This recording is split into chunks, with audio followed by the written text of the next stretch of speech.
രസച്ചരടിൻ്റെ കഥ. പണ്ടൊരു രാജാവുണ്ടായിരുന്നു.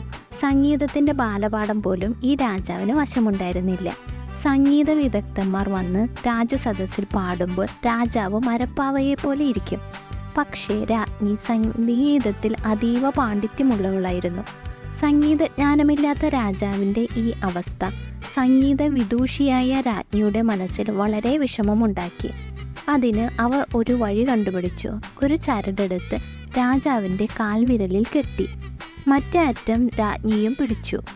സംഗീതത്തിൽ അഭിനന്ദിക്കേണ്ട ഭാഗം വരുമ്പോൾ രാജ്ഞി ഈ ചരട് വിധിച്ചു വലിക്കും. രാജാവ് ഉടനെ ഹാ ഹാ ഹാ ഭലേ ബേഷ് ബേഷ് തുടങ്ങിയ ശബ്ദങ്ങൾ പുറപ്പെടുവിക്കും. അങ്ങനെ രാജാവ് ഒരു സംഗീത പ്രേമിയായി അറിയപ്പെട്ടു തുടങ്ങി. ഒരു ദിവസം ഒരു വലിയ സംഗീത വിദ്വാൻ രാജസദസ്സിൽ കച്ചേരി നടത്തുകയായിരുന്നു. പാട്ടിൻ്റെ രസത്തിൽ ആനന്ദം കൊണ്ട രാജ്ഞി സാമാന്യത്തിൽ കവിഞ്ഞ ശക്തിയോടെ ചരട് പിടിച്ചു വലിച്ചു. നിർഭാഗ്യവശാൽ ചരട് പൊട്ടിപ്പോയി.